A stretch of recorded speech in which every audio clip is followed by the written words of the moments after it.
오늘 사도행전 강의 쉬운 5번째 시간, 하나님이 주도하시는 전도와 구원이라는 제목입니다. 그 요한계시록 3장 7절에 보면 우리 주님에 대해서 말하기를 열면 닫을 자가 없고 닫으면 열 자가 없다. 아, 그러니까 주님이 열어놓으면 문을 닫을 자가 없어요. 아무도 못 닫아요. 주님이 열어놓으면 아무도 닫을 자가 없고, 또 주님이 문을 닫으면 열 자가 없다.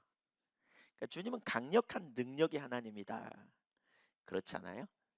근데 하나님이 우리를 인도하실 때 때로는 문을 닫음으로 인도하시기도 하고, 때로는 열무로 인도하시기도 하십니다.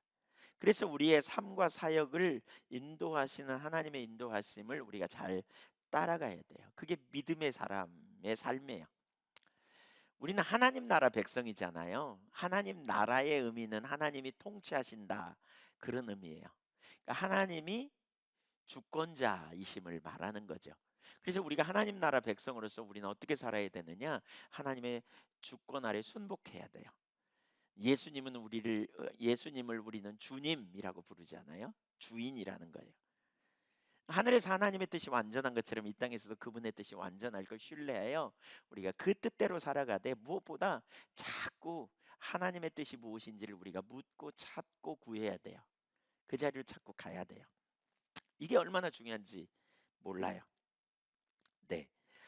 어, 그 우리가 주님의 뜻대로 살아가는 게 참 쉽지 않죠, 어떤 때는. 제가 전에 처음 목회를 시작하고 3년 동안 단독 목회를 한 다음에 이제 목사 안수를 받아요. 단독 목회를 해야 목사 안수를 받죠. 그리고 목사 안수를 받고요. 아, 대부분의 경우에 이제 다 도시 교회로 이렇게 떠났습니다. 그래서 저도 목사 안수 받고 떠날라 그랬더니 3년 만에 떠나는 건 너무 속 보이는 것 같아서 1년 좀 더 있다가 가야 되겠다. 그리고 4년째 떠나야지, 이렇게 계산했거든요. 근데 4년째 됐을 때 여기저기서 이제 부목으로 오라고 요청이 왔어요. 근데 기도만 하면 하나님께서 이렇게 아니라 그러시는 것 같더라고요. 그러니까 침묵하세요. 그래서 하나님 뜻이 아닌가 이렇게 자꾸 내려놨어요. 근데 한 10번도 더 지났을까요? 대학로에 있는 어느 교회에서 청년부, 그러니까 교육 파트 담당하는 아, 목회자로 이렇게 저를 아, 이렇게 오라고 청빙이 왔어요. 제가 이건 기도해 볼 필요도 없다. 저는 청년의 소망이 있기 때문에 청년들을 만날 수 있는 대학로라면 무조건 가야 된다. 그리고 제가 가겠다 그랬습니다. 근데 한 이틀쯤 지난 다음에 거기서 전화가 왔어요. 사정이 있어서 못 모시게 됐다고, 죄송하다고. 제가 마음이 얼마나 낙담되는지. 근데 다른 한편으로 생각해 보니까 하나님이 막으셨다는 생각이 들었어요. 그래서 엄청 회개했습니다. 그리고 안 가겠다고. 그런데 안 가겠다는 말이 끝나자마자 얼마 안 있어서 전화가 또 왔어요. 사정이 바뀌었다고, 다시 오시라고. 그래서 제가 하나님이 테스트 하시는가 보다 싶어서 하나님 뜻이 아닌 것 같다고. 그리고 기도하는 가운데 이제 거기 있는 게 하나님의 뜻이라고 분별이 되어서 거기서 이제 7년 동안 있게 됐죠. 아, 사실 주님의 뜻을 따라간다는 건 이건 참 쉽지 않아요. 그러니까 우리는 얼마든지 어떤 순간에 우리 생각, 우리의 아, 그, 그, 그 기분과 감정을 따라서 혹은 우리의 유익을 따라서 선택하기가 참 쉽다는 거죠. 우리의 삶도 그렇고요, 우리의 사역도 그래요. 그러나 우리가 사도행전을 읽어가면서 초대교회 믿음의 성도님들이, 믿음의 사람들이 어떻게 해야 하는가를 우리는 배워가야 합니다. 오늘 본문은 그런 의미에서 아주 중요한 본문이라고 여겨집니다.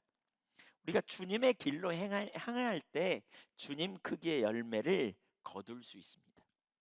세 가지를 살펴보기 원합니다. 첫째, 성령의 주권적인 인도하심. 6절을 보겠습니다. 성령이 아시아에서 말씀을 전하지 못하게 하시거늘 그들이 부르기아와 길르기아 땅으로 다녀가 바울 일행의 1차적 관심은 아시아였습니다. 아시아. 그래서 그 아시아가 어디냐? 오늘날로 말하면 소아시아, 지금의 터키 대부분의 지역을 여기 소아시아라고 말하고 있어요. 그러니까 바울 사도가 그 당시에 복음을 전하고자 했던 지역은 터키입니다. 터키.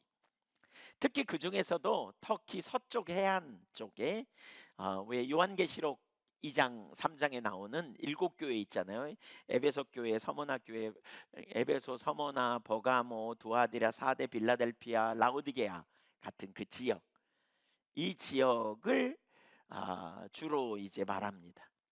그런데 성령께서 바울 일행의 아시아행을 막았습니다.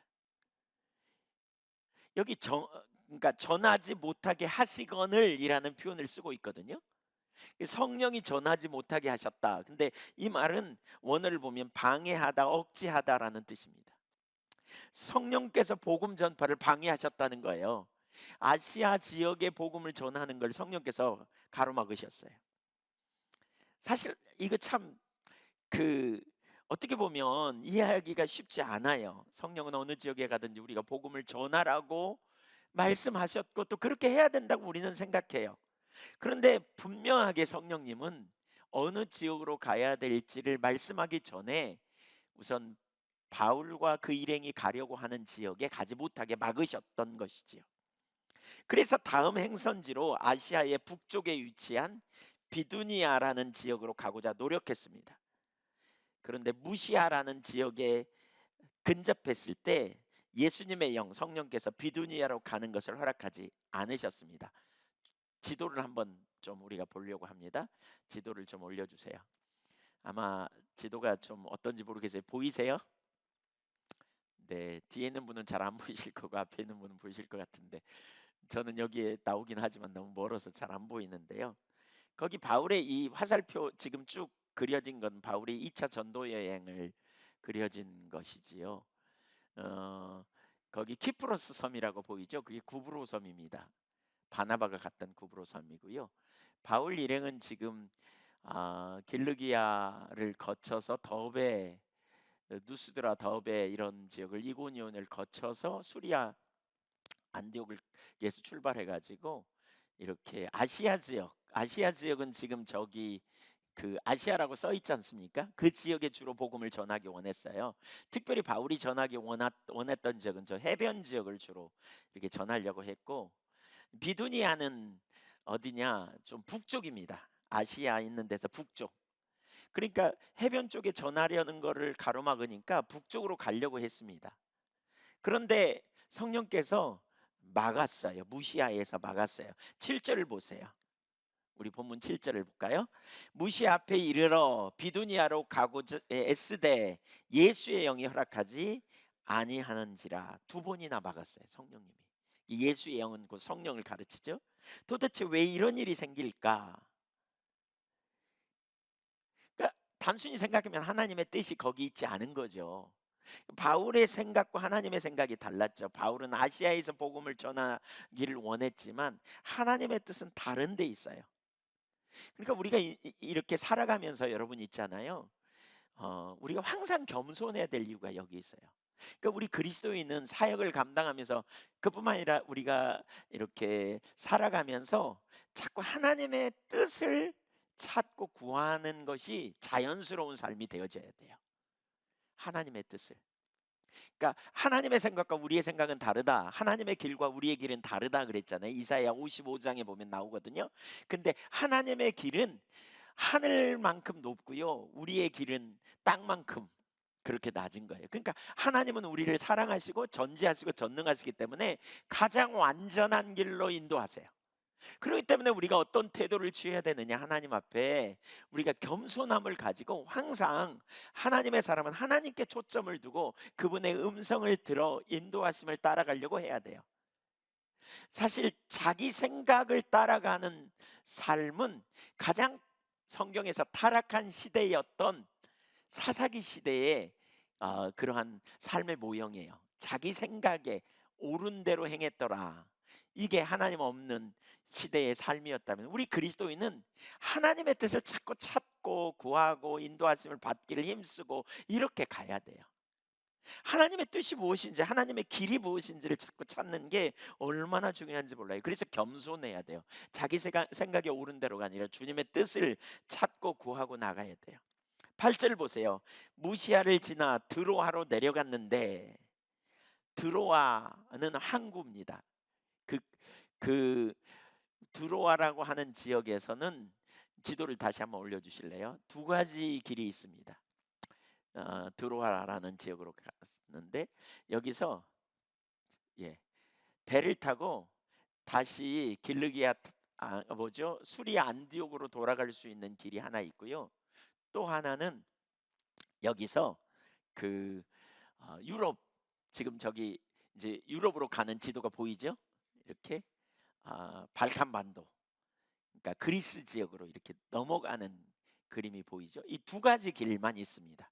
아시아에서 복음을 전하지 못하게 하니까 다시 돌아가든지 아니면 건너편동으로 가든지 그런 상황에 놓여 있습니다. 그런데 두 번이나 성령께서 그 길을 막은 거예요. 제가 목사 안수 받고 도시로 가려고 그럴 때 계속 막았다 그랬잖아요, 하나님이. 저는 이 막았다는 의미가 뭔지 알아요. 기도를 통해서 하나님의 감동이 없든지 아니면 그게 아니라고 감동하시든지 아니면 환경을 통해서 막아지든지 뭐 이런 다양한 방편이 있었을 거예요. 그래서 길이 막혀요. 그러니까 아마 두로와 항구에서 하나님의 인도하심을 기다리고 있었을 겁니다. 기도하면서 길을 찾았을 겁니다. 근데 9절에 보니까 밤에 환상이 바울에게 보였습니다. 마게도냐 사람 하나가 서서 그에게 청하여 이르되 마게도냐로 건너와서 우리를 도우라 하거늘. 아까 그 지도에 보니까 건너편이 마게도냐거든요. 거기가 오늘날로 말하면 그러니까 소아시아 서쪽이고요. 그리스 반도의 북쪽입니다. 발칸 반도 지역이라고 이렇게 말하죠. 이곳에 빌립보, 데살로니가, 베레아 등이 포함되고요. 여기 마게도냐는 알렉산더 대왕이 통치할 때 최고의 전성기를 이룬 땅이에요. 그런데 그곳 마게도냐 사람이 환상 중에 등장해서 우리를 도우라고 했다는 거죠. 여기 도우라에 해당하는 헬라어 원형 보에데오라는 말인데요. 이 말은 두 단어가 합성돼 있어요. 울음소리를 뜻하는 보에라는 말과 달리다라는 뜻의 데오라는 말입니다. 합쳐보면 뭐냐? 울음소리를 듣고 달려가다, 그런 의미예요. 엄마가 애 울음소리를 듣고 막 달려가는 것처럼 그렇게 달려가다, 그 말이에요. 그러니까 그 의미가 뭐예요? 도움을 구하는 환상을 보면서 그러니까 뭐죠? 예수 그리스도의 구원을 기다리는 유럽 사람들의 울부짖음을 보았다, 이런 의미인 거죠. 그러니까 우리를 도와달라, 그 말은 그러니까 구원을 얻기 위해 울부짖는, 눈물을 흘리는, 그래서 빨리 가서 그들에게 달려가야 될 것에 대한 그러한 묘사라고 할 수 있습니다, 원어를 보면. 그래서 그 환상을 본 바울 일행은 즉각 움직입니다. 10절을 같이 읽어보겠습니다. 한 목소리로 같이 읽습니다. 시작. 바울이 그 환상을 보았을 때 우리가 곧 마게도냐로 떠나기를 힘쓰니 이는 하나님이 저 사람들에게 복음을 전하라고 우리를 부르신 줄로 인정함이라. 여기서 한 네 가지를 좀 살펴보려고 합니다. 여기서 첫째, 사역은 하나님이 주도권을 잡으십니다. 사역은 하나님이 주도권을 잡으십니다.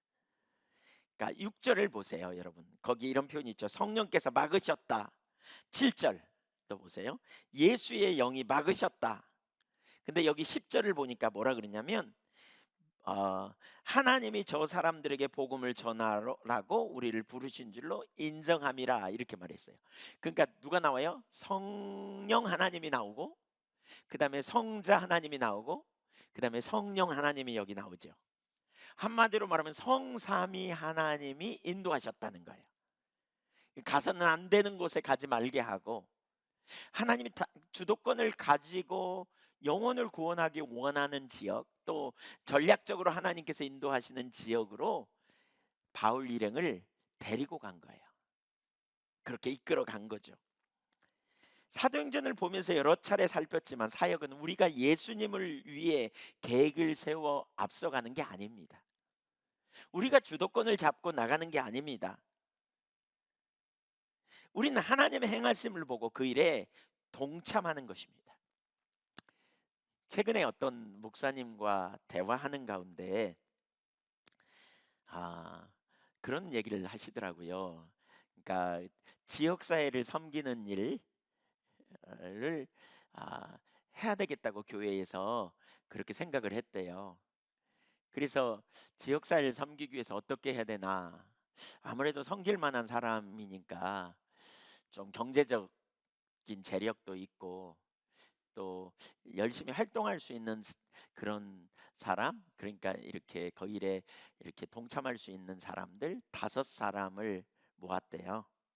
그리고 그들과 같이 지역사회를 우리가 섬기면 좋겠는데 어떻게 이 지역사회를 섬길 수 있을까? 뭘로 섬길까? 그렇게 같이 의논을 하셨대요. 그런데 결론을 못 내렸대요. 왜냐하면 5사람의 의견이 다 달랐대요. 이 부분으로 섬기자, 이 부분으로 섬기자, 이 부분으로 내 생각에는 이게 좋겠다 이렇게 나눴대요. 그래서 내가 리더로서 결정을 해서 끌고 가야 되는데 어떻게 해야 될지 모르겠다고 그러시더라고요. 그래서 제가 이제 저보다 연세가 있으시기 때문에 제가 조심스럽게 그랬죠. 저희는 그럴 때 이렇게 결정합니다. 우선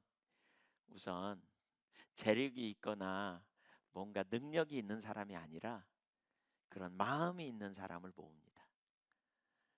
마음이 있는 사람.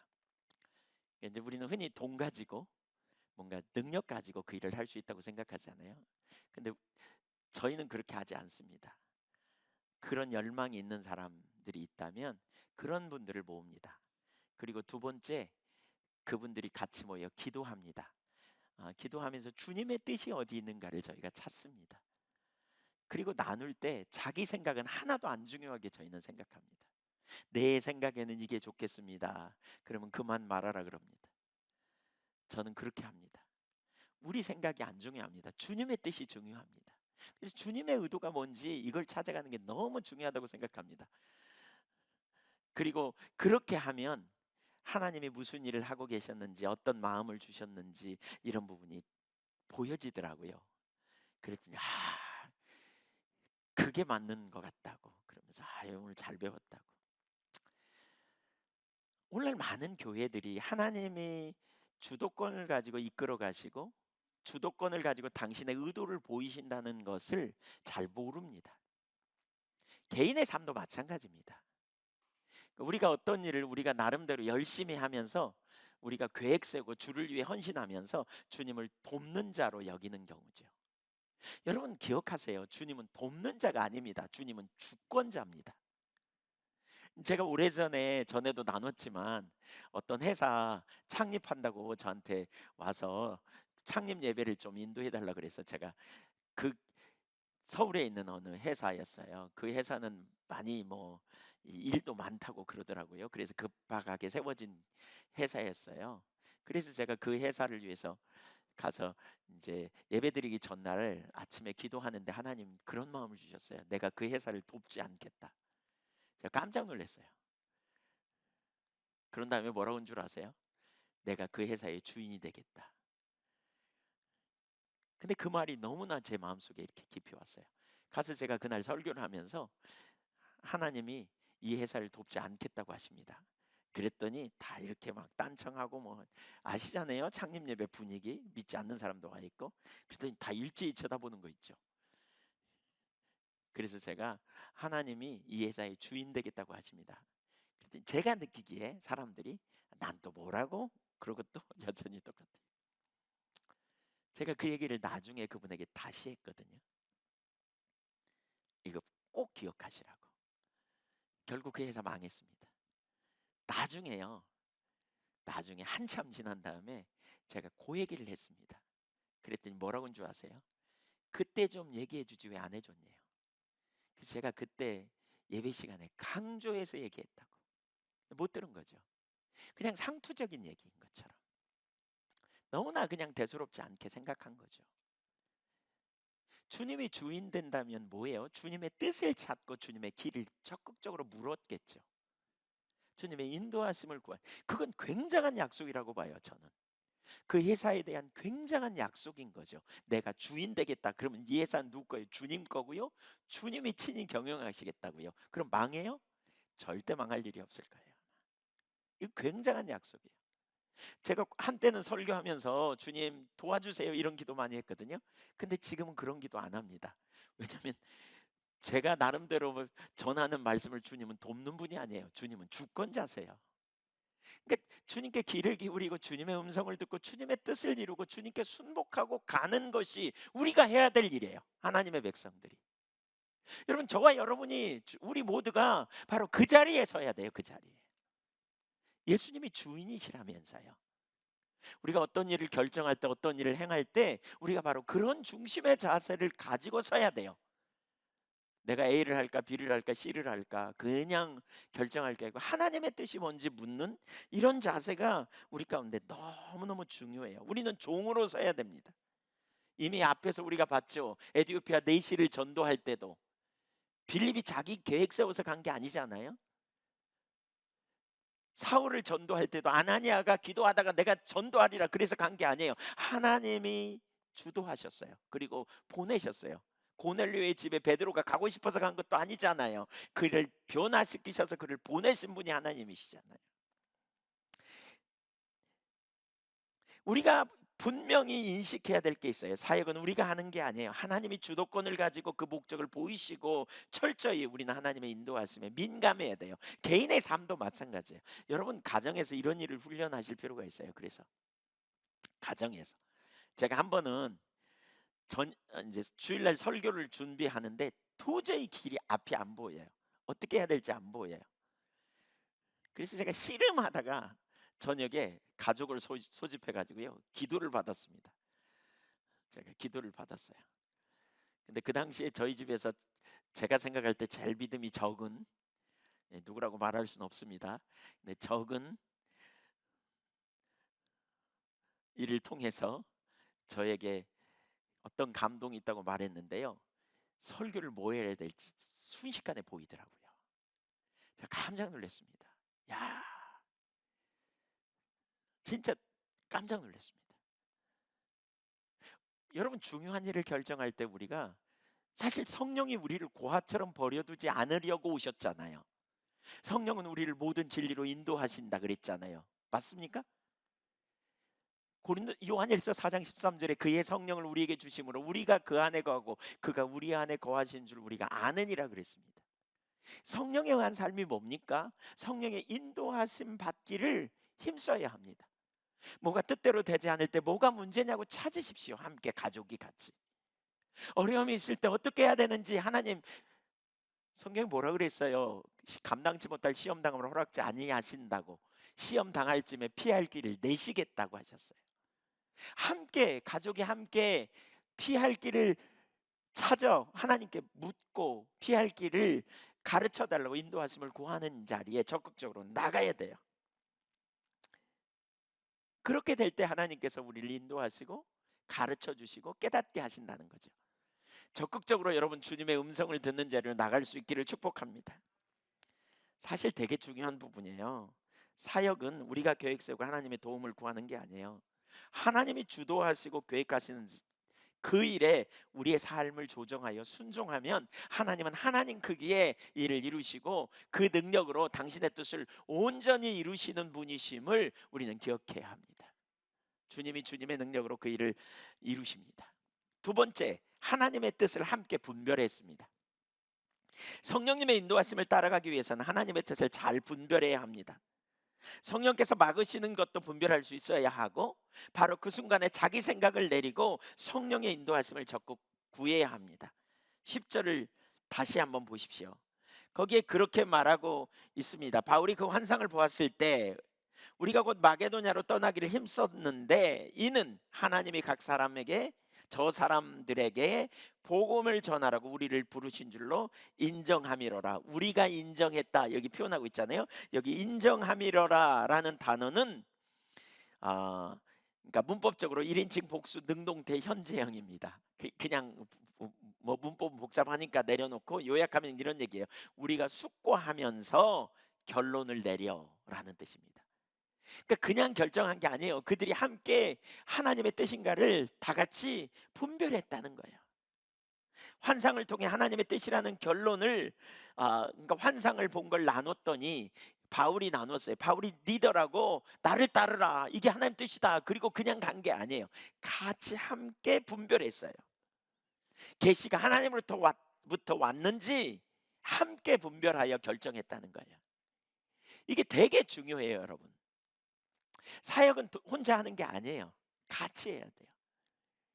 교회 가운데서도 우리가 이렇게 하나님의 뜻을 함께 분별해서 하나님의 뜻을 찾아가는 것처럼 우리 유원회에서도 마찬가지예요. 니도 혼자 결정해서 독단적으로 가는 게 아니에요. 함께 기도하면서 하나님의 뜻을 분별해 가는 거예요. 가정에서도 우리가 이렇게 해보자는 거죠. 이렇게 해보자는 거예요. 하나님의 뜻이 무엇인지 자기 뜻을 내리고 하나님 뜻을 분별해서 무엇이 옳은지 어떻게 하는 것이 올바른 길인지 자꾸 하나님께 묻는 거예요. 사실 하나님은 여러분 우리를 고아처럼 버려두지 않고 우리를 인도하시려고 성령으로 오셨는데 우리가 물으면 대답할까요? 안 하실까요? 이론적으로는 분명히 하세요. 근데 많은 사람들은 하나님께 묻는 일이 익숙지 않아요. 하나님 뜻을 찾는 데 익숙하지 않은 체질처럼 돼 있어요. 그러나 우리는 다시 그러한 주님의 그 음성을 듣고 따라가는 사역이 우리 가운데 반드시 회복돼야 될 매우 중요한 일이라고요. 근데 함께 분별하여 가는, 그래서 고린도전서 14장 29절을 보겠습니다. 29절, 예언은 두세 사람이 예언하는 자는 너희 둘이나 셋이나 말하고 다른 이들은 분별할 것이요. 여러분, 예언이 중요해요, 분별이 중요해요? 예, 두 명, 세 명이만 예언하라는 거예요. 나머지가 분별해서 하나님 뜻을 찾으라는 거예요. 그만큼 분별이 중요해요. 그래서 함께 분별하는. 그래서 이들은 함께 분별했어요. 우리가 이 과정을 통해 배우시자고요. 세 번째 즉각적인 순종이 있습니다. 10절을 다시 보십시오. 곧 마게도냐로 떠나기를 힘쓰니라고 말하죠. 곧이라는 말과 힘쓰니라는 말은 즉각적 반응을, 행동적 반응을 의미합니다. 이런 반응을 종합해 볼 때 바울 일행은 하나님의 인도하심을 매우 적극적으로 찾았던 것 같습니다. 어떻게 해야 됩니까, 하나님? 하나님, 이 상황에 어떻게 해야 돼요? 하나님, 저희를 인도해 주세요. 저희가 오직 주님의 인도하심 받기를 원해요. 드로아 항구에서 그들이 이렇게 하나님의 인도하심을 구했던 거죠. 그리고 하나님이 말씀하시자 즉각적으로 분별이 되자 행동으로 옮겨 순종한 겁니다. 여기에 한 가지 생각할 중요한 요소가 있습니다. 왜 성령님께서 처음에 두 번이나 박으면서 바로 인도하지 않을까, 안 하셨을까요? 여러분 한번 생각해 보세요. 처음부터 하나님께서 성령님이 거기 아니야 그러셨으면 너무 좋잖아요. 그거 아니야, 그리고 유럽으로 가, 내 뜻은 거기 있어, 그러면 얼마나 좋아요. 세월도 아끼지 아닌가, 허성도 않고 그냥 바로 가서 그냥 들어와 항구로 가서 배 타고 넘어갔다면 얼마나 좋아요. 근데 또 다른 곳으로 가려 그러잖아요. 그거 아니야 그러니까 그러면 어디지? 그리고 또 찾아 다른 걸로 근데 거기 또 가려 그랬더니 또 아니야 그랬잖아요. 아까 저 같은 경우도 안수 받고 제가 가려고 하는데 바로 그냥 처음부터 아니야, 너 여기 더 있어야 돼, 있는 게 내 뜻이야, 이렇게 말했다면 얼마나 좋을까요? 근데 왜 하나님이 즉각 말씀하시지 않을까요?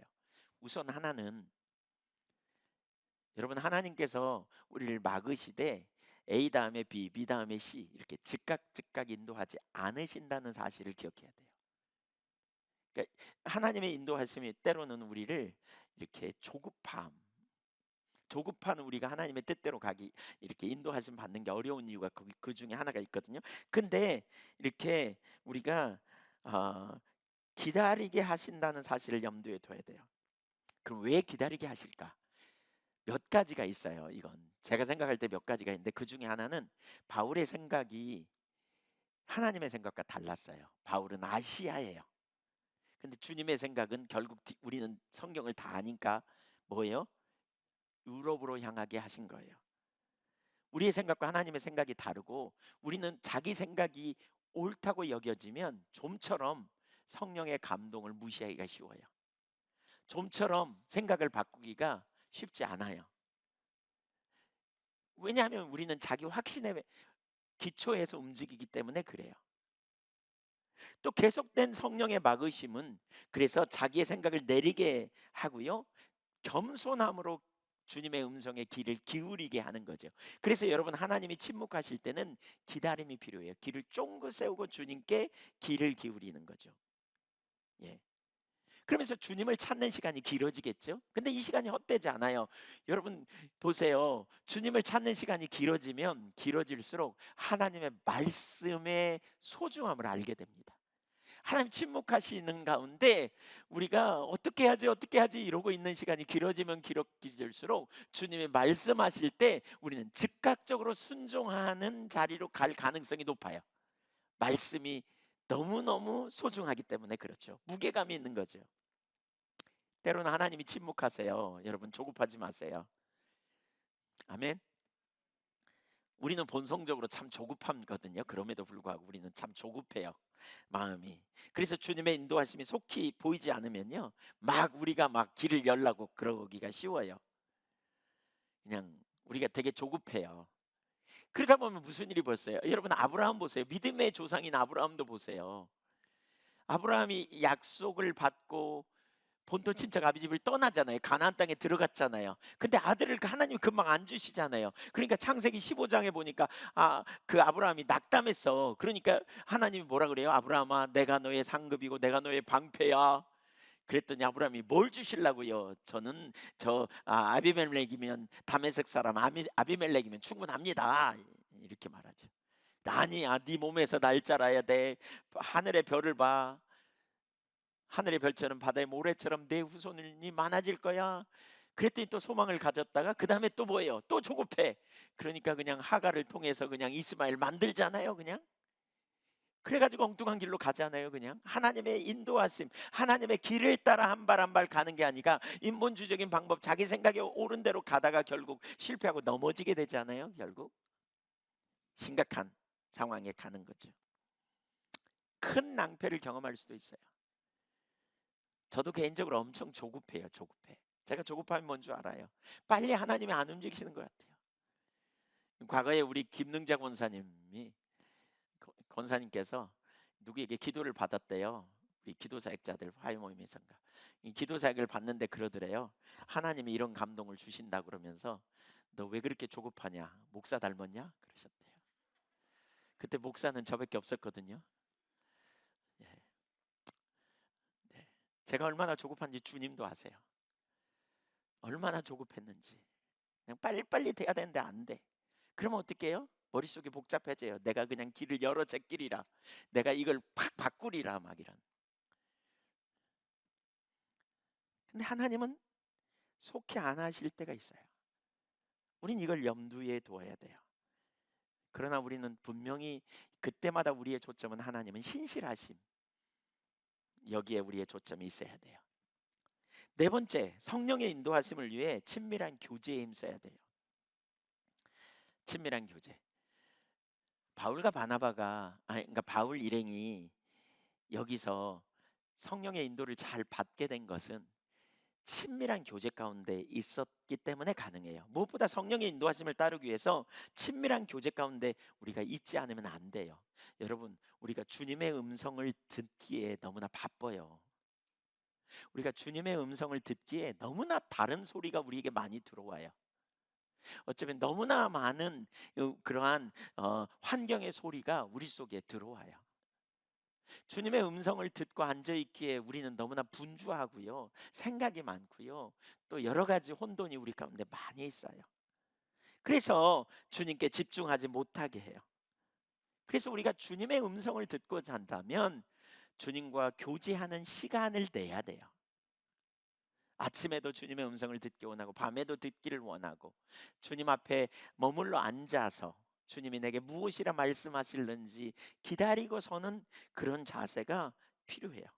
우리가 하나님을 보는데 소홀히 하면, 찾는데 소홀히 하면 반드시 자기 중심으로 돌아가고요, 자기 중심으로 돌아가 버리면 절대 주님의 음성을, 주님의 길을 찾을 수가 없어요.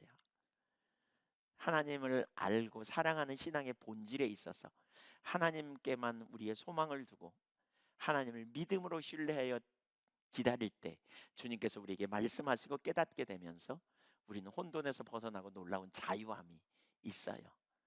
염려하지 말라고 말씀하시고, 내가 이미 이겨놓았다고 말씀하시고, 내가 자유케 하리라고 말씀하시고, 여러분 이런 음성 하나 한마디가 우리는 놀라운 자유함이 있잖아요. 혼돈이 내려지고 두려움이 내려지고 염려가 내려지고 하나님의 인도하심을 따라가고, 순간순간 하나님께서 저 개인적으로도 인도해 주지 않으면 그분의 음성이 저를 살리는 것 같아요. 제가 설교하지만 설교하면서도 주님의 음성을 제가 들어야 살아요. 주님의 음성을, 설교를 통해 주님의 음성을 듣는 거죠. 어떤 때는 준비하면서 들어요. 최근에는 자다가 깼어요. 다시 자려고 그렇게 노력하는데 잠이 안 오더라고요. 그래서 그냥 앉았어요. 그리고 주님을 믿음으로 바라봤어요. 새벽 2시 반쯤 됐는데, 근데 갑자기 제 입에서 이런 찬양이 터져 나왔어요. 주여 나를 도우사 세월 허송 않고서 어두운 세상 지날 때 햇빛 되게 하소서. 왜 이 노래가 나오지? 그리고 생각해 봤어요. 아, 내가 성실하지 못했구나. 내가 세월을 좀 더 아끼지 못했구나. 낭비하고 있었구나. 이런 게 싹 깨달아졌어요. 그래서 그 순간에 얼마나 회개했는지 몰라요. 왜 그 밤에 하나님이 저는 그렇게 생각해요, 깨우셨어요. 그리고 저에게 그 찬양을 생각나게 하시고 제 입에서 그 찬양을 하다가 제가 다시 경각심을 가지고 조정할 수 있도록 인도하셨어요. 전적인 하나님의 은혜지요. 그분의 말씀이 우리를 살려요.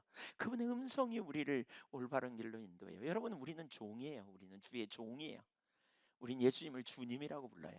그분의 통치 아래 있기를 구해야 돼요. 내가 해야 될 일이 무엇인지, 내가 돌아서야 될 것이 무엇인지, 혹은 하나님이 나를 통해서 무슨 일을 하기 원하는지 우리를 인도하시는 주님을 우리가 따라가야 거기 기쁨이 있고 거기 감격이 있어요. 상황과 상관없어요. 그렇게 되면 환경과 상관없어요. 그렇게 되면 안식이 있고요. 그렇게 하면 주님과 동행하는 실제적인 기쁨이 있어요. 하나님의 나라는 먹고 마시는 것이 아니라 성령 안에서 의와 평강과 희락이라 그랬어요. 그 기쁨이, 그 평강이 거기에 있어요. 주님과의 교제에 우리가 힘써야 돼요. 교제 가운데 머무르시기를 축복합니다. 그 교제 안에 사시기를 축복합니다. 가정 안에서도 같이 할 수 있으면 주님의 음성을 분별하고요. 문제가 있을 때 같이 기도하면서 피할 길을 같이 구하세요. 믿음이 없다고 구박하지 말고요. 옆에 분 한번 보세요. 같이 지금 앉아 계시는데 무엇을까 자부심을 가지면서 내가 믿음이 있고 당신은 믿음이 한 개도 없어 이렇게 구박하지 말고요. 진지하게 그렇게 같이 기도해 보세요. 믿음이 제일 없는 것 같은 사람을 통해서도 주님 말씀하실 수 있어요. 주님의 길을 가르칠 수 있어요. 우린 주님의 음성을 듣고 인도하심을 받아야 살아요. 그런 일을 자꾸 해보세요. 동역자잖아요, 동역자. 저도 더 그렇게 해보려고요, 이제. 네. 일베베 중에 설교 중에 하나님이 그런 감동을 주시더라고요. 이거 제가 설교 중단하고 그걸 훈련할까 싶을 만큼 그렇게 강한 감동이 있었어요. 그러니까 가정에서 꼭 그렇게 해보세요, 여러분. 집에 가시거든 주님의 문제를 놓고 같이 통성으로 기도하고 주님이 뭐라고 말씀하시는지 결정해야 될 것도 이렇게 자꾸 해보세요. 하나님 인도를 구하세요. 분별력을 구하고. 두 번째, 하나님의 주권적 섭리 가운데 얻은 누디아의 구원. 11절 12절을 연속 읽겠습니다. 시작. 우리가 드로아에서 배를 떠나 사모드라게로 직행하여 이튿날 네아폴리로 가고 거기서 빌립보에 이르니 이는 마게도니아 지방의 첫 성이요 또 노마의 식민지라. 이성에서 수일을 유하다가, 여기 네아폴리 항구까지, 드로아에서 네아폴리 항구까지 약 250km입니다. 그런데 이틀 만에 돌파한 거죠. 그러니까 굉장히 빨리 간 거예요. 사도행전 20장 6절에 보면요, 돌아오는 길은 닷새 걸렸어요. 다시 돌아오는 길은. 거기 무교절 후에 빌립보에서 배로 떠나 닷새 만에 드로아에 있는 그들에게 가서 이레를 머무니라 그랬어요. 뭘 의미해요? 이틀 만에 간 건 하나님 뒷받침하시는 걸 보여주는 거예요 지금. 그러니까 그냥 뒤에서 막 바람을 부르신 것 같아. 그래가지고 쏜살같이 건너간 거죠. 거기 순풍을 만나가지고. 그리고 네아폴리 항구에 이틀 만에 간 다음에 빌립보를 향해 가는데, 빌립보는 약 14km에서 6km 사이, 15km쯤 떨어진 그런 지역입니다. 마게도냐의 첫 성이다 이런 표현이 있잖아요. 거기 마게도냐의 첫 번째 성. 네. 근데 마게도냐의 첫 번째 성이라는 말은 제일 큰 성 뭐 이런 의미가 아니고, 어, 그 로마인들이 마게도냐를 지배하면서 행정 구역상 네 구역으로 편성했는데 제1 구역에 해당되는 빌립보 성이다 이런 지역이에요. 그러니까 어쩌면 유럽 선교의 시작점이다 그런 의미도 있어요. 거기 노마인들이 많이 살았어요. 퇴역한 군인들, 노마에 퇴역한 군인들이 많이 살고 있었고요. 유대인들이 많이 있었어요. 유대인들은 별로 없었어요. 자, 13절 보겠습니다. 시작. 안식일에 우리가 기도할 곳이 있을까 하여 문 밖 강가에 나가 거기 앉아서 모인 여자들에게 말하는데, 이 구절을 보면 하나님의 인도하심을 따라 빌립보에 갔지만 아직 구체적인 인도하심은 없었던 것 같아요. 오라고 하는 사람도 환영하는 사람도 없었어요. 주님이 인도하셔서 갔는데도 여기 보면 어디로 가야 될지 잘 모를 수 있다는 거죠.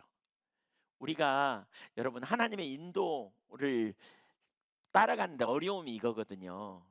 하나님이 A로 말씀하시면 그 다음에 바로 B가 돼야 되는데 그냥 아무 일도 없는 거예요. 그러니까 힘든 거예요. 그래서 이들에게서 우리가 배워야 돼요. 어떻게 인도하심을 따라가는가. 그러니까 지금 어떻게 해요? 수일 동안 여관 아마 얻어가지고 거기 있었던 것 같아요. 거기서 뭐 했을까요? 기도했겠죠. 기도하다가 이제 인간 이렇게 저렇게 생각해 보니까 어떻게 복음을 전할까 생각하다가 여기 안식일에 기도할 곳이 있을까 하여 강가에 나갔다. 그리고 거기 사람들이 모여 있었다 이렇게 말하잖아요. 그러니까 유대인들은, 그러니까 바울 일행은 복음을 전할 때 제일 먼저 항상 어디로 갔어요? 회당으로 갔어요. 회당. 근데 여기는 유대인들이 적어갖고 회당이 안 세워졌어요. 회당이 세우려면 최소한 10명의 남자는 있어야 회당이 세워졌대요. 그러니까 회당이 없었어요. 그러면 회당이 없으면 유대인들은 어떻게 했느냐? 소수의 유대인들은 어떻게 했느냐? 강가에 기도처를 만들어 놓고 강가에서 모였대요. 다른 지역에서도 항상 그랬다는 거예요. 그러니까 기본적으로 유대인들이 모인 지역을 찾아간 거예요. 안식일에 기도하기 위해서 갔다 이렇게 여기 이제 표현하고 있잖아요. 그래서 그 지역을 향해 간 거예요. 거기 제가 전에 그 이제 기도할 때 하나님께서 전도하라는, 새벽에 기도하는데 감동을 주셔서 전도하러 갈 사람 같이 모이자 그래가지고 기도했는데 저에게 강 건너로 가라고. 그래서 강 건너에 마을이 있었거든요. 거기까지 갔는데 그 다음에 어떻게 해야 될지 전혀 모르겠더라고요. 그래서 어떻게 하죠? 그랬더니 몰라요. 무슨 감동 없어요? 없는데요. 저도 없는데요. 저도 없는데요. 그럼 어떻게 하죠? 목사님, 제가 우리 동서가 저기 사는데 거기 가봅시다. 그래가지고 갔어요. 근데 거기 가서 그분하고 연결돼서 결국 전도하게 된 거거든요. 그러니까 하나님의 인도하심이 없다 그래서 우리가 가만히 있을 게 아니고요. 길을 찾는 거죠. 이때는 아는 사람 또는 사람들이 모일 곳 어떻게 해야 되는지 이렇게 간 거죠. 이렇게 구체적으로 우리가 이렇게 어떻게 길을 찾는지를 잘 염두에 둘 필요가 있어요. 그리고 바울 일행이 거기 갔습니다. 그리고 이제 거기서 이제 복음을 전했습니다. 그러니까 13절 거기 보니까 그죠? 뭐라 그랬냐면 13절 다시 보세요. 거기 앉아서 모인 여자들에게 말하는데, 그러니까 여자들만 모여 있었던 거예요. 몇 명이나 된지 모르겠어요. 근데 여기 말하는데라는 단어를 보면 1인칭 복수 능동태 미완령입니다. 그러니까 계속해서 우리가 계속해서 말하고 있었다 그 말입니다. 대화가 아닙니다. 지금 한마디 하고 한마디 받고 이런 대화가 아니에요. 지금 제가 계속 말하고 있는 거죠. 뭐 하고 있어요? 설교하고 있는 거예요. 지금 계속 복음을 전하고 있는 거죠. 예. 그런데 놀라운 일이 일어났어요. 거기 한 사람을 하나님이 예비하고 계셨어요. 14절 보세요. 시작. 두아드라시에 있는 자색 옷감 장사로서 하나님을 섬기는 누디아라는 한 여자가 말을 듣고 있을 때 주께서 그 마음을 열어 바울의 말을 따르게 하신지라. 두아디아 태생으로 고넬료처럼 이방인으로서 유대교로 개종한 사람 같아요. 빌립보로 이주에 온 것인지, 아니면 어떤 학자들은 이렇게 말하거든요. 그 당시에 자주빛 옷감은 노마인들이 가장 선호하는 색상이었어요. 그리고 이 두아디라 지역의 옷감 채색하는 수준은 굉장히 높았대요. 한마디로 거기서 나온 옷감은 명품이에요, 명품. 그래서 아마 이 빌립보에 대리점을 개설하려고 왔을 거다. 학자들은 이렇게 중에는 이렇게 표현하더라고요. 그러니까 오래되진 않았던 것 같고 그 지역으로 이사 와서 거기 새로운 그 상업을 개척하려고 거기 왔어요. 근데 이 사람은 어쩌면 유대인은 아니지만 이렇게 하나님을 경외하고 유대교로 개종한 그런 사람이고, 또 재정적으로 매우 넉넉했을 거라고 봐요. 왜냐하면 비싼 옷감이고 또 그걸 이렇게 대리점 할 정도니까 꽤 나름대로 재력이 있었던 사람일 거다. 그리고 또 하나님 섬기는데도 아주 열심인 사람이죠. 기도처를 찾아갔으니까. 이 여인에게 주님의 은혜가 임했습니다. 이 여인에게. 자, 그래서 이 여인이 어떻게 됐습니까? 예수님을 영접하고요, 구원을 받게 되는, 죄 사함을 얻게 되고 구원받는 놀라운 일이 일어나게 된 것입니다. 여기서 그러니까 우리가 그 누디아를 향한 하나님의 섭리를 좀 볼 필요가 있습니다. 첫째, 누디아의 구원에는 놀라운 하나님의 섭리가 있습니다. 여러분 한번 생각해 보세요. 가만히 생각해 보세요. 예. 복음을 듣던 여인들이 여러 명이었거든요. 그러나 바울이 말하는 것을 알아들어서 은혜를 받은 사람은 이 여인 한 명이었어요. 이 여인 한 명이었어요. 또 그녀가 구원받는 과정을 가만히 생각해 보세요. 우선 누디아 자신이 두아디라 사람으로서 두아디라에서 내내 있었다면 바울을 못 만났을 거예요. 복음 못 들었을 거예요. 근데 하나님께서 어떤 섭리 가운데 그 여인이 빌립보에 있었고, 그리고 빌립보에서 적당한 시간에 적당한 장소에 가 있었다는 사실이에요. 그녀가 그날 무슨 일이 있어가지고 거기 안식일에 기도처에 못 갔다면 못 만났겠죠. 적당한 시간에 적당한 장소에. 두아디라는요, 원래 바울 사도가 가서 복음 전하려고 했던 그 터키 북쪽에 있던 도시거든요. 만약에 그 여인이 거기 살았다면, 누디아가 거기 있었다면 절대로 복음 못 들었어요. 구원 못 받았어요. 근데 이 여인이 적당한 시간에 적당한 장소에 가 있었던 거예요. 얼마나 놀라운 은혜예요. 그뿐만이 아닙니다. 바울 일행을 보세요. 바울 일행은 여기 올 생각조차도 없었어요. 바울 일행의 관심은 어디예요? 아시아였어요. 근데 하나님이 두 번이나 막으셨어요. 그리고는 배를 타고요, 네아폴리에 내렸어요. 네아폴리에 내려서도 다른 곳으로 갈 수도 있어요. 근데 빌립보로 왔어요. 그 빌립보에 와서 그 기도처에 갔고, 그 같은 시간에 두 사람을 만나게 하시고 거기서 복음을 전했고 복음을 듣게 하셨어요, 하나님께서. 여러분 하나님 편 생각해 보세요. 우리가 사도행전 우리는 압니다. 하나님은 지금 여기까지 보면 누구를 전도하기 위해서? 두디아를 전도하기 위해서 얼마나 놀라운 일을 이루셨는가 보세요. 바울 일행 얼마나 놀라운 계획을 가지고 간섭하셨는지 보세요. 여러분 누디아가 어떻게 구원받았는지 보세요. 이 전적인 하나님의 놀라운 은혜입니다. 하나님의 섭리가 있습니다. 정말 놀라운 섭리가 있습니다. 한 사람이 구원받는 거 우연이라고 생각하십니까? 여러분 절대 그렇지 않습니다. 여러분 우리가 구원받았다면 우리는 거기에 놀라운 하나님의 섭리가 있다는 사실을 기억해야 합니다. 저는 제가 이 본문을 접하면서 저 자신이 어떻게 구원받았는가를 생각해 봤습니다. 저는 한 번도 교회 가서 앞자리에 앉아본 적이 없는 사람이었습니다. 설교 시간에 뭐 말할 것도 없이. 제가 군대 제대할 때는 담배도 피고 술도 먹고 뭐 이렇게 별로 이렇게. 근데 그해 여름에 희한하게 제가 갈 일이 없어요. 아무리 생각해봐도. 근데 중고등부 수련회에 제가 따라간 거 있죠. 저희 누님이 물어보더라고요. 왜 갈라 그러냐고. 그래서 아니 가서 담배도 끊고 좀 뭔가 마음을 새롭게 하고 와야 되겠다고. 남은 담배를 제가 그 자리에서 다 피웠어요. 내일부터 안 갖고 가려고 끊으려고. 그때 같이 가던 녀석 중에 고등학생 녀석이 담배 피우는 모양이에요. 형 담배 피우니까 좋아요. 그래서 왜? 얻어 피우려고요. 근데 가는 첫날 밤에 앞자리에 앉았어요. 우리 이봉기 목사님이 제 스승이신데 저한테 앞자리에 앉아야 된다고, 선배로서 모범을 보여야 된다 그래갖고 제가 앞자리에 가서 앉았거든요. 얼결에. 근데 그 목사님이 설교하는데 그날 설교 제목도 안 잊어버려요. 가식적인 사람이었어요. 가식적인 사람. 저를 따라다니신 것 같더라고요. 그냥 그 강사 목사님이 설교하시는데 완전히 제 얘기하는 거예요. 고개를 들 수가 없었어요. 제가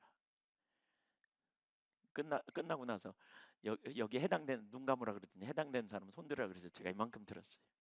그랬더니 높이 들어 그래갖고 번쩍 들었습니다. 제가 지내놓고 생각하면 그날 거기 안 갔더라면, 또 뒤에 앉아갖고 엉뚱한 짓 하고 왔다 갔다 들락날락하고 만약에 그랬더라면, 옛날에 하던 것처럼, 제 모태신앙이에요. 그렇지만 설교를 제대로 들은 적이 없었던 것 같아요. 안 들렸어요, 제 귀에. 설교 듣는 것도 전적인 은혜잖아요. 그날 하나님이 저에게 특별한 은혜를 저에게 부으셔서 저를 정밀하게 스스로 보게 하신 것 같아요. 그리고 산기도를 바로 데리고 갔는데, 산에 가서 기도하는데 그동안 살아왔던 모습이 제 눈에 펼쳐지듯이 비춰지더라고요. 얼마나 절박하게 회개했는지 몰라요. 회개하고 나니까 방언이 터지고요. 그 방언인지 몰랐는데 막 목사님이 하라고, 괜찮다고 입이 꼬여갖고 막 안 하려고 그랬더니, 그날 완전히 제 삶에 정말 놀라운 변화가 일어났습니다. 진짜 놀라운 변화가 일어났습니다. 제가 지내놓고 생각해 봅니다. 완전히 하나님의 섭리였다. 야, 너무나 놀랍다. 제 결혼에 대해서도 생각해 보니까 그러더라고요. 제 하나하고 저하고 만날 가능성이, 죄송합니다, 제 얘기를 자꾸 해서, 근데 만날 가능성이 진짜 1%도 안 됩니다. 지내듣고 보니까 하나님이 얼마나 인도하시는지.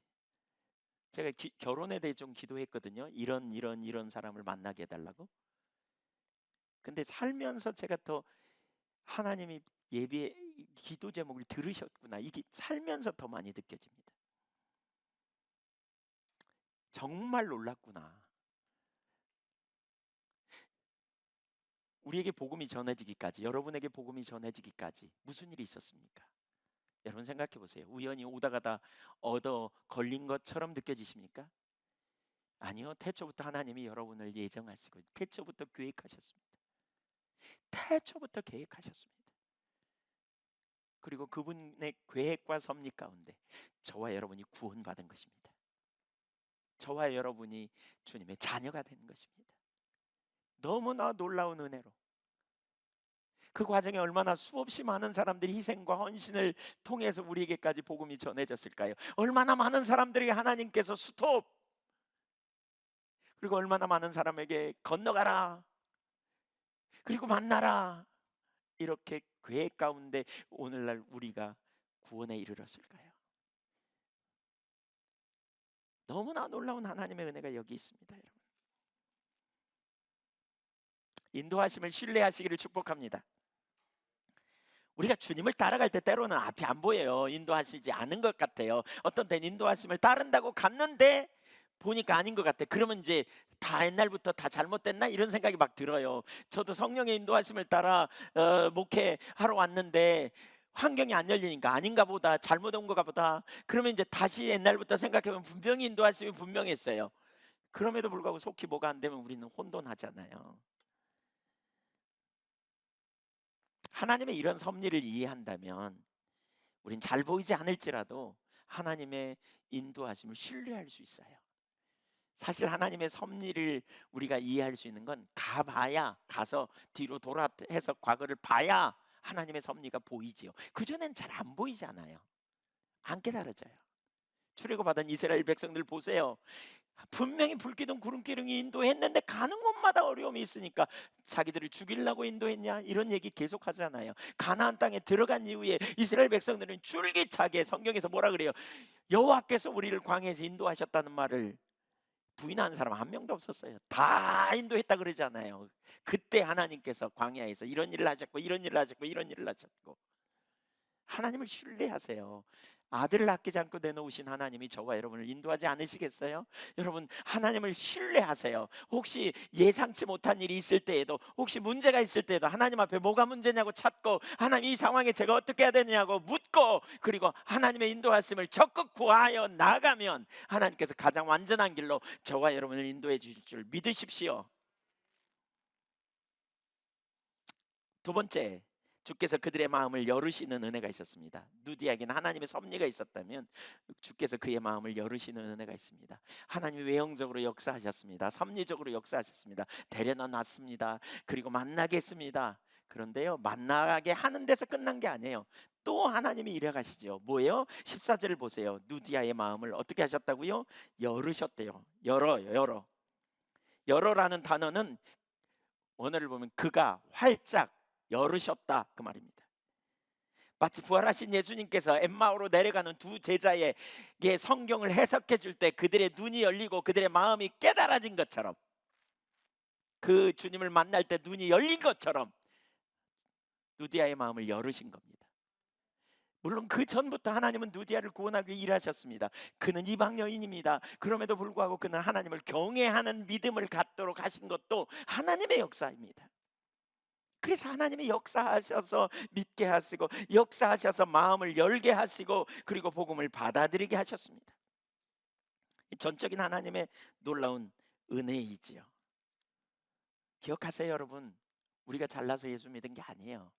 주님의 은혜예요. 그래서 우리는 그 은혜를 감사하고 기뻐해야 돼요. 베풀어 주신 은혜에 대하여 크게 감사하고 기뻐해야 될 이유가 여기 있어요. 여기까지 인도하신 하나님의 은혜가 얼마나 놀라운가. 그 은혜에 하나님 너무 감사합니다. 이렇게 하나님 앞에 우리는 믿음으로 고백하면 찬양할 수 있는 거죠.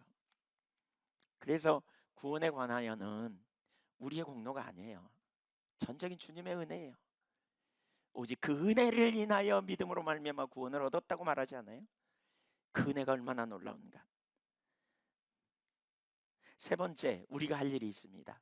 누디아의 구원을 보면 우리가 할 일이 있습니다. 구원의 과정에 어떤 일이 있습니까? 하나님의 섭리, 그 다음에 하나님의 그 순간 필요한 은혜. 오늘도 주님께서 그 은혜를 여러분에게 부어주시기를 축복합니다.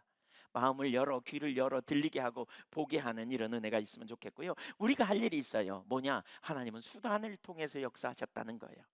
누디아가 그 기도처에 가게 된 게 아주 중요한 일입니다. 갔기 때문에 들을 수 있었습니다. 우리는 은혜를 주시는 수단을 중요시해야 합니다. 저 안에슬리는 은혜를 얻는 수단이 하나님이 우리에게 주신 중요한 것이기 때문에 수단을 통해 우리는 은혜를 경험할 수 있다는 거예요. 뭐가 수단이요? 성만찬이 수단일 수 있고요. 성경 공부가 수단일 수도 있고요. 기도가 수단일 수도 있고요. 그렇죠? 예배를 통해서 우리는 하나님을 만나는 수단이 될 수도 있어요. 믿음은 들음에서 나고 듣지 않고서 어찌 믿음이 있겠습니까? 그날 예배 처소에 갔다니까요. 갔기 때문에 이런 일이 있는 거예요. 그래서 할 수 있으면 우리는 예배에 참석해야 돼요. 배우려고 해야 돼요. 이번 우리 사역 훈련도 여러분 할 수 있으면 배우려고 해야 돼요. 들어야 깨달아요. 은혜가 있어요. 존 웨슬리 목사님만 해도 그래요. 존 웨슬리 목사님이 어떻게 회심했어요? 그는 마음에 갈등이 있었어요. 근데 1800 37년 5월 24일 날 올더스케이트 거리에서, 그 런던의 올더스케이트 거리에서 거리에 있는 어느 한 곳에서 모라비안 교도들이 모여서 집회를 하고 있었어요. 근데 이 말이 중요해요. 내키지 않는 마음이 있었지만 가고 싶지 않았다는 거죠. 그럼에도 불구하고 그냥 갔대. 가서 앉아 있었어요. 내키지 않는 마음이니 뭐 열정이나 있었겠어요. 그냥 아무데나 앉아가지고 그냥 이렇게 있었겠죠. 뭐 하나 보자 이러고.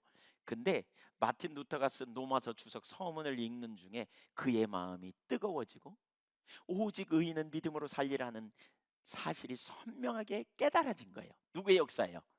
성령님의 역사예요. 여러분, 내키지 않는 마음으로라도 참석했더니 뒤집어졌어요. 그 위대한 웨슬리의 회심이에요. 내키지 않더라도 그 자리에 갔더니 뒤집어진 거예요. 이게 주님의 역사예요. 우리가 어디에 있든지 모이기에 힘쓰는 자세를 가져야 돼요. 제대로 된 예배당에 있지 않을지라도 하나님께서 은혜를 부어주셨잖아요. 부지런히 수단을 사용해야 돼요. 문이 열려 있는 한 우리는 계속해서 참석하고 들으려고 하고, 그때 우리가 영적으로도 성숙하고 새롭게 되는 자리에 갈 수 있어요. 동시에 여기 또 한 가지가 있어요. 뭐냐? 복음 전하는 일이에요. 말씀이 선포되었으므로 들을 수 있었다는 거죠. 올바른 복음을 전하도록 기도해야 돼요. 찰스 스펄전의 그 사도행전 강해를 제가 보니까요, 거기에 이런 표현이 있어요. 이런 표현이 교회의 주님을 섬길 사람들이 부족할 때 교회는 언제나 약한 상태에 있었습니다. 또 한 가지, 교회에 복음을 전할 바울이 있을지라도, 그러니까 복음 전할 사람이 없으면 교회는 항상 침체되는 시기를 겪었다는 거죠. 그런데 반면에 복음 전할 사람이 이때 바울과 같은 사람이 있을지라도 마음을 여실 하나님의 임재가 없으면 교회는 그 말씀을 사람들이 받아들이게 할 수 없을 것입니다. 정확히 그렇습니다. 정확히 그렇습니다. 두 가지가 같이 가야 된다는 거죠. 수단이 중요해요. 우리가 할 일이 있어요.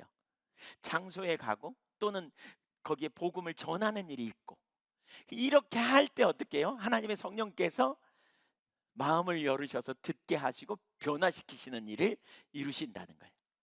그러니까 우리가 전하는 일만 해도 안 돼요. 뭐가 같이 가야 돼요? 성령께서 역사하셔야 돼요. 그래서 제가 저를 위해 기도해 달라 그랬잖아요. 말씀을 전하되 말과 지혜가 아름다운 것으로 하지 않고 성령의 나타나는 것 능력으로 전하게 해달라고요.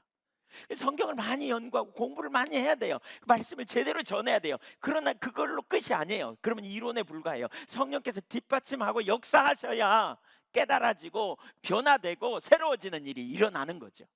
찬양도 마찬가지예요. 찬양 사역자들 악기 연주 아무리 잘해도 성령의 뒷받침이 없으면 안 돼요. 그럼 성령의 임재가 아무리 강력해도 악기하는 사람들이 막 이탈을 막 하고 막 이렇게 돼 보세요. 제대로 된 예배를 드리기가 쉽지 않은 거죠. 두 가지가 다 중요해요. 물론 당연히 성령의 임재가 핵심이고요. 성령의 임재가 핵심이에요. 어떻게 구원받았는가요? 하나님의 위대한 섭리를 우리는 기억해야 돼요. 하나님의 놀라운 은혜를 기억해야 돼요. 그러나 우리가 할 일도 있음을 기억해야 돼요. 그래서 하나님과 우리는 함께 그 일을 이루어내는 동역자가 되는 거죠. 그 결과가 뭐냐? 세 번째, 하나님의 역사하심의 결과를 봅니다. 두 가지 일이 일어났습니다. 15절 보겠습니다. 그와 그 집이 다 세례를 받고 우리에게 청하여 이르되 만일 나를 주 믿는 자로 알거든 내 집에 들어와 유하라 하고 강권하며 머물게 하니라. 즉각적인 변화가 일어났습니다. 첫째는 두 가지 변화예요. 첫째는 그와 그 온 집이 다 세례를 받고 구원받았습니다. 할렐루야. 하나님의 놀라운 섭리 가운데 하나님은 이 한 가정을 위해 얼마나 놀라운 일을 이루셨는가 보세요. 제가 누디아라면 진짜 감격할 것 같아요. 너무나 놀라운 하나님의 섭리와 은혜, 너무나 놀라운. 여러분, 누디아로 인하여 누디아 같으면 감격할 게 아니에요. 우리 모두가 사실 그런 은혜로 하나님이 저와 여러분에게 만나 주신 거예요. 그런 은혜로 우리가 구원받은 자예요. 그런 의미로 본다면 여러분 소중해요, 안 소중해요? 바꿔 얘기해 볼게요. 여기 누디아 지금 하나님의 관점에서 소중할까요, 안 소중할까요? 너무너무 소중하죠. 얼마나 정성을 들였습니까? 저와 여러분도 마찬가지라니까요. 우린 주 안에 소중한 사람이에요. 하나님이 아무렇게나 오다가나 얻어 걸린 게 아니에요. 그냥 그렇게 구원받은 게 아니에요. 그가 너를 지명하여 불렀나니 너는 내 것이라 그랬어요. 우리가 주님 앞에 어떤 존재인지 우리는 믿음으로 가는 거예요. 하나님의 위대하신 구원의 은혜가 얼마나 놀라운지, 그 사랑이 얼마나 놀라운지, 나 같은 주인을 살리신 주님의 은혜가 너무나 얼마나 놀라운지 생각해 보세요. 유럽 선교의 첫 열매, 그 집의 모든 사람들은 빌립보 교회의 창립 멤버가 되었습니다. 하나님의 놀라운 역사. 두 번째로 그 집에 무슨 일이 벌어진 겁니까? 누디아의 집은 이제 빌립보의 첫 번째 교회가 되었습니다. 유럽의 첫 번째 교회. 바울 일행이 활동하는 동안 또한 거점이 되었습니다. 유럽 선교의 베이스 캠프 역할을 하기 시작합니다. 강권하여 자기 집에 유하라 이렇게 말하지 않아요?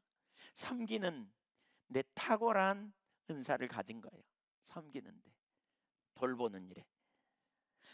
그 누디아로 인해 안정된 복음 전파를 할 수 있게 되었고요. 그래서 빌립보 교회가 세워지게 되었습니다. 40절에 보면 바울 사도가 빌립보 감옥에서 풀려나서 누디아의 집을 향해 가는 거 아세요? 거기가 거점이 됐습니다. 본부가 됐습니다. 유럽 선교의 본부요, 거점 지역이 되었습니다. 이런 누디아를 중심으로 세워진 빌립보 교회는 이후에도 바울과 바울의 좋은 동역자를 합니다. 한 예를 들면 빌립보서 4장 18절을 보면 바울이 로마에 감금되어 있을 때 에바브로 디도를 통해서 그 로마 감옥에서 쓸 그 비용을 보내주기도 합니다. 헌금하는 거죠. 헌금. 그래서 거기서 쓸 돈을 이렇게 보내주기도 합니다. 그래서 잘 섬깁니다. 그래서 바울은 그 빌립보 교회를 정말 훌륭한 교회로 이렇게 평가합니다. 하나님의 계획이 얼마나 놀라운지 여러분 생각해 보십시오. 우리는 하나님의 동역자라는 사실을 기억해야 돼요. 동역자라는 열매는 주님이 맺으시고요. 제가 바울이라면 그런 생각도 좀 들 것 같더라고요. 하나님이 그렇게 막으시더니 안식일날 갈 곳도 없어갖고 갔더니 겨우 여자들 몇 명 모아놨어? 바울은 사실 남자들에게 복음 전하는데 주로 초점이 있었거든요. 근데 생각해 보세요. 너무 좀 어쩌면 초라한 모임이라고 여겨질 수도 있었을 거예요. 기대했던 바와 너무 다른. 근데 복음을 전했는데 거기서 한 사람 예수 믿어서 한 사람. 어떻게 보면 너무 초라해 보이고 정말 허망한 것 같죠. 그런데 하나님은 가장 완전한 열매를 맺으시고요. 가장 완전하게 세워가시는 것을 볼 수 있어요. 그래서 우리가 사람을 외모로 또는 열매를 보면서 쉽게 판단해서는 안 돼요. 진짜 하나님이 행하신 놀라운 역사이죠. 고린도전서 3장을 한번 보시죠. 이 구절만 보고 마치겠습니다. 이 구절을 보고 예화 하나 들고 마치겠습니다. 바울은 이렇게 말합니다. 나는 심었고 아볼로는 물을 주었으되 오직 하나님께서 자라나게 하셨나니 그런즉 심는 이나 물 주는 이는 아무것도 아니다. 여러분 보세요. 아무리 발버둥 쳐도 우리가 열매 하나 맺을 수 없다. 결국 거두시는 이는 누구냐? 자라게 하시고 거두시는 이는 하나님뿐이라. 아멘.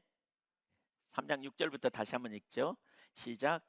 나는 심었고 아볼로는 물을 주었으되 오직 하나님께서 자라나게 하셨나니. 7절. 그런즉 심는 이나 물 주는 이는 아무것도 아니로되 오직 자라게 하시는 이는 하나님뿐이니라. 8절 보세요. 심는 이나 물 주는 이는 한 가지이나 각각 자기가 일한 대로 자기의 상을 받으리라. 우리는 하나님의 동역자들이요 너희는 하나님의 밭이요 하나님의 길이니라.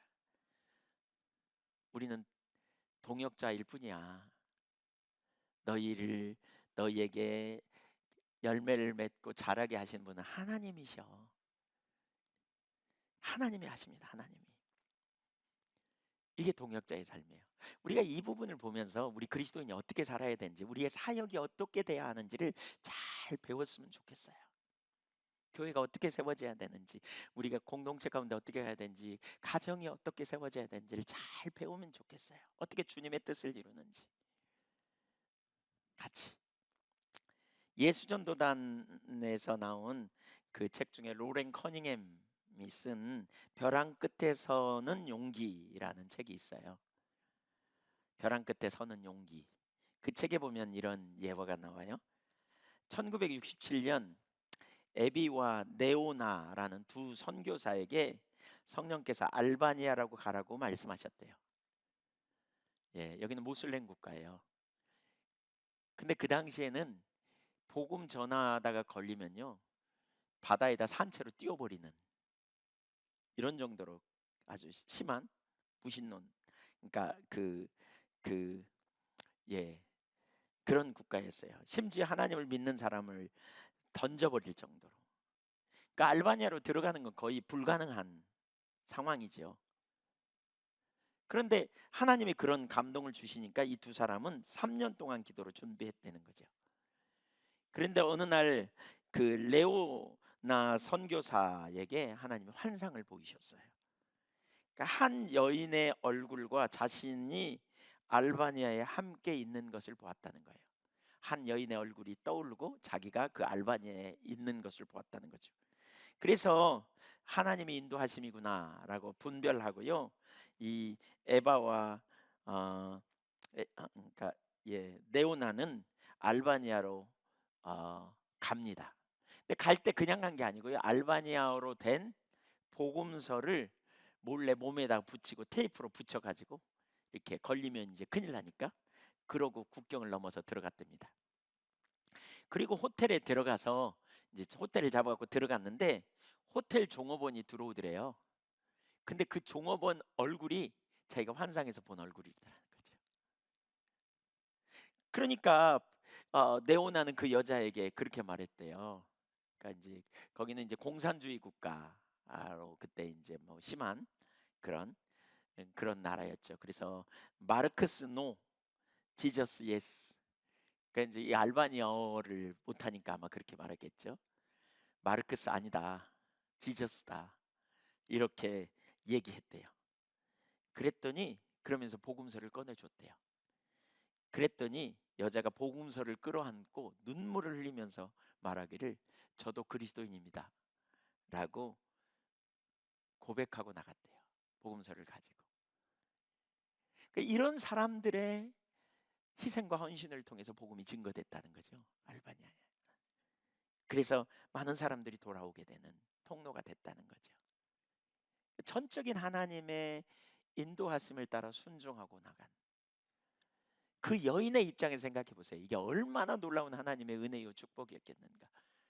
어쩌면 성경도 가지고 있지 않았을 그 여인에게 하나님께서 선교사를 통해 보내주셔서 그 복음서를 가지고 나가 전달하도록 하시고 그를 구원한, 그리고 두 선교사는 믿음으로 순종하여 준비하는 가운데 하나님의 오케이 사인이 나올 때까지 기다리다가 3년이면 결코 적지 않거든요. 아마 많은 사람들이 다 선교사로 가려고요 그랬다가 1년 기다리다 2년 기다려 길이 안 열리면 아닌갑네 그러고 다른 데로 가는 사람 적지 않아요. 근데 계속 기도한 거죠. 그러다 그 사인이 오니까 나간 거죠. 하나님은 적당한 시간에 적당한 곳에 적당한 사람들을 보내셔서 두 사람이 극적으로 만나게 하시고 놀라운 일을 이루신 것이지요. 우리가 예수 믿고 하나님의 나라 백성으로서 살아가는 삶이 무엇인지 오늘 우리가 보았으면 좋겠습니다. 우린 주님의 음성을 들어야 합니다. 성령의 인도하심을 따라가야 합니다. 하나님 성경을 통해 우리에게 말씀하십니다. 때로는 기도를 통해 성경 우리가 읽었던 성경 구절이 생각나고 말씀이 생각나기도 하십니다. 또는 사람들과 관계 속에서 하나님의 의도가 무엇인지 우리에게 알게 하십니다. 때로는 오늘 본문처럼 환상을 통해 우리에게 말씀하시기도 합니다. 우린 다양한 루트를 통해 하나님의 음성을 듣고 하나님의 길의 인도를 받기를 사모하셔야 합니다. 어쩔 때는 혼자 안 됩니다. 왜 공동체입니까? 왜 공동체입니까? 왜 팀입니까? 팀이 같이 기도하면서 난관을 돌파하도록 동역자로 붙이신 겁니다. 함께 팀이 되고 함께 기도하면서 주님의 뜻을 분별하고 헤쳐나가도록 하시는 것이지요. 그리고 말씀하시면 즉각적으로 순종하고 이 일을 위해서 우리는 친밀한 교제를 가지고 나가야 합니다. 그럴 때 하나님은 하나님 크기의 열매를 맺으시는데 우리가 잘 안 보입니다. 왜냐하면 그분의 섭리는 크게 움직이기 때문에 그렇습니다. 크게 움직입니다. 우리의 시간을 조정하기도 하고 사역자의 시간을 조정하기도 하고 감동을 통해서 막기도 하고 열어놓기도 하고 그래서 놀라운 섭리로 구원의 역사를 이루기 위해서 운행하시는 것이죠. 다 안 보입니다. 그럼에도 불구하고 하나님은 오늘 또 일하고 계시고 우리의 삶 가운데 역사하고 계시고 당신의 나라를 넓혀가는 일에 저와 여러분을 동역자로 쓰신다는 사실을 기억하고 우리가 믿음으로 적극적으로 참여하는 믿음의 종들이 다 되기를 주님의 이름으로 축원합니다. 기도하겠습니다.